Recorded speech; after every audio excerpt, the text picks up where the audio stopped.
అదే RTV app వార్తల్ని క్షణాల్లో చదివే అవకాశం ఉంటుంది. ఒక న్యూస్ పేపర్, ఒక టెలివిజన్ ఛానల్ మీ చేతుల్లో ఎప్పుడూ ఉంటాయి. కలియుగ వైకుంఠనాథుడి ఉండికే కన్నం కొట్టిన కేటుగాళ్ళు, పరకామణిలో భారీ అవినీతి, కోట్ల రూపాయలు దండుకున్న కేటుగాళ్ళు. ఈ యొక్క ఆరోపణలు ఆనాటివి. ఆనాడు ఈ కేసును కూడా రాజీ చేసుకున్నటువంటి పరిస్థితి. నేడు ఈ పరకామణిలో జరిగినటువంటి అవకతవకల మీద హైకోర్టు సీరియస్ అయింది. మాచర్ల శ్రీనివాస్ అనేటువంటి వ్యక్తి హైకోర్టుకు పిటిషన్ వేయడం, పరకామణిలో వేల కోట్ల రూపాయలు దోచేశారంటూ కూడా హైకోర్టులో ఫీల్ దాఖలు చేసినటువంటి పరిస్థితి. అయితే హైకోర్టు కూడా సీరియస్ అయ్యి ఆ ఫీల్ పరిశీలించి ఈ పరకామణిలో ఇన్ని కోట్ల రూపాయలు దండుకుంటే అలాంటి కేసును లోక్ అదాలత్లో ఎలా పరిష్కరించుకున్నారంటూ కూడా హైకోర్టు కూడా సీరియస్ అయినటువంటి పరిస్థితి.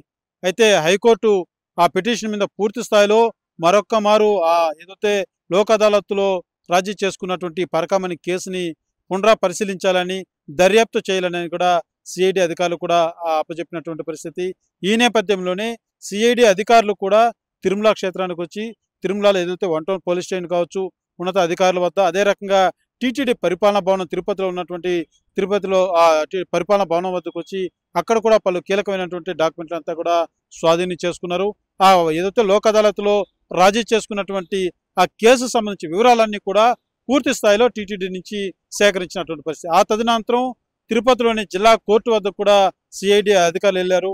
ఏదైతే లోక్ అదాలత్లో ఎప్పుడు ఆ కేసు రాజీ అయింది, ఎలాంటి ఎవిడెన్స్ తోటి రాజీ చేశారు, ఏదైతే ఆ కేసు సంబంధించిన అధికారులు ఎవరెవరు ఉన్నారన్న కోణంలో పూర్తి స్థాయిలో ఆధారాలన్నీ కూడా సేకరించి సీల్డ్ కవర్లో హైకోర్టుకు కూడా సమర్పించినటువంటి పరిస్థితి. అయితే తాజాగా హైకోర్టు మరొక మారు సీరియస్ అయింది. కౌంటర్ దాఖలు చేయాలంటూ కూడా ఉన్నత అధికారులు సివిఎస్ఓ కావచ్చు, ఎండోమెంట్ సంస్థ కావచ్చు, తిరుమల 1 టౌన్ పోలీస్ స్టేషన్ సంబంధించి అక్కడ ఉన్నటువంటి పోలీస్ అధికారులు కావచ్చు, ఏడి బిల్డింగ్లో ఉన్నటువంటి కొంతమందికి టీటీడీ సంబంధించినటువంటి అధికారులు, అదే రకంగా కోర్టులో ఎటువంటి డాక్యుమెంట్స్ సబ్మిట్ చేశారు, దీనికి సంబంధించి లీగల్ డిపార్ట్మెంట్ ఏదైతే గవర్నమెంట్ లీగల్ డిపార్ట్మెంట్ ఉంటుందో ఆ డిపార్ట్మెంట్ కూడా పూర్తి స్థాయిలో కౌంటర్ దాఖలు చేయాలంటూ కూడా హైకోర్టు నోటీసులు జారీ చేయడం జరిగింది. అయితే పరకామణి కేసు సంబంధించి పెను సంచలనంగా మారిందని చెప్పాలి. ఎందుకంటే వేల కోట్ల రూపాయలు సోమవారం ఉండికే కన్నం కొట్టినటువంటి ఈ నేపథ్యంలో అంత కేసుని అవలేలగా ఎలా రాజీ చేసుకున్నారన్నటువంటి వాదన కూడా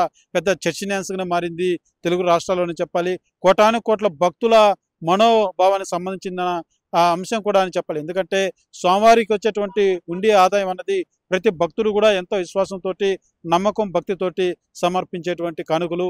అయితే అలాంటి కానుకల్లో కేటుగాలు ఈ రకంగా వ్యవహరించడం అన్నది కూడా ఇది పెద్ద దుమారంగా రేగింది. అయితే ఆనాడు తాత్కాలికంగా ఇది కేసు క్లోజ్ చేసినప్పటికీ నేడు ఆధారాలతో సహా బయటపడుతుంది. రోజు కూడా ఒక మలుపు తిరుగుతున్నటువంటి పరిస్థితి. గతంలోనే ఇటీవల మనం చూసాం, టీటీడీ సంబంధించినటువంటి బోర్డు మెంబర్స్ కూడా ఏదైతే ప్రెస్ మీట్ పెట్టి ఆ పరకామణిలో ఏ రకంగా చోరీ జరిగిందంటూ కూడా వివరించేటువంటి ప్రయత్నం చేస్తారు. అయితే పరకామణి సంబంధించినటువంటి ఆ లోక్ అదాలత్లో క్లోజ్ చేసుకున్నటువంటి కేసును పూర్తి స్థాయిలో హైకోర్టు మాత్రం చాలా సీరియస్గానే తీసుకుందని చెప్పాలి.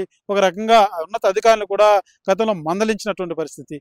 ఏదైతే ఈ కేసుని ఎలా లోక్ అదాలత్లో ఎలా రాజీ చేసుకున్నారని కూడా గతంలో హైకోర్టు కూడా ఆగ్రహం వ్యక్తం చేసినటువంటి నేపథ్యంలో పూర్తి స్థాయిలో అధికారులు మాత్రం ఈ యొక్క కేసుకు సంబంధించి ఆధారాలన్నీ కూడా హైకోర్టుకు సీల్డ్ కవర్లో సమర్పించడం జరిగింది. అయితే కౌంటర్ దాఖలు చేసే విషయంలో మాత్రం ఈవో మీద కూడా ఇటీవలే మనం చూసే హైకోర్టు ఈవో మీద కూడా కొంత అసంతృప్తి వ్యక్తం చేసినటువంటి పరిస్థితి. కోర్టుకు రాలేదు, అదే రకంగా ఫీల్డ్ కూడా దాఖలు చేయలేదు అనేసి కూడా హైకోర్టు ఆగ్రహం వ్యక్తం చేసినటువంటి పరిస్థితి. అయితే ఈ సంబంధించిన డిపార్ట్మెంట్ అంతా కూడా టీటీడీ కావచ్చు, ఇటు విజిలెన్స్, అదే రకంగా గవర్నమెంట్ సంబంధించినటువంటి లీగల్, అదే రకంగా ఎండోమెంట్ సంస్థ సంబంధించినటువంటి అధికారులు కూడా ప్రతి ఒక్కరూ కూడా ఈ యొక్క కేసు సంబంధించి వెంటనే కౌంటర్ దాఖలు చేయాలంటూ కూడా హైకోర్టు ఆగ్రహం వ్యక్తం చేసినటువంటి పరిస్థితి. అయితే ప్రధాన నిందితుగా ఉన్నటువంటి రవికుమార్ కూడా కౌంటర్ దాఖలు చేయాలంటూ కూడా హైకోర్టు ఆదేశించడం జరిగింది. అసలు లావాదేవీలు ఏదైతే ఆస్తుల అమ్మకాలు కావచ్చు, ఆస్తులు పొందినటువంటి విధానం కావచ్చు, పూర్తి స్థాయిలో ఆ నివేదిక కూడా ఇవ్వాలంటూ కూడా హైకోర్టు కోరడం జరిగింది. అదే రకంగా రవికుమార్ సంబంధించి బ్యాంకు లావాదేవీలు ఏ రకంగా నడిచాయి, దానికి సంబంధించినటువంటి వివరాలతో కూడుకున్నటువంటి ఒక అఫిడవిట్ కూడా దాఖలు చేయాలనేసి కూడా కోర్టు తెలియజేసినటువంటి పరిస్థితి.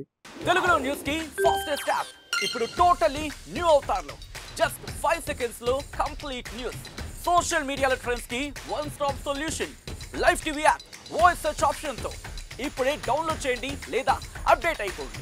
యాప్ లింక్ డిస్క్రిప్షన్ లో ఉంది.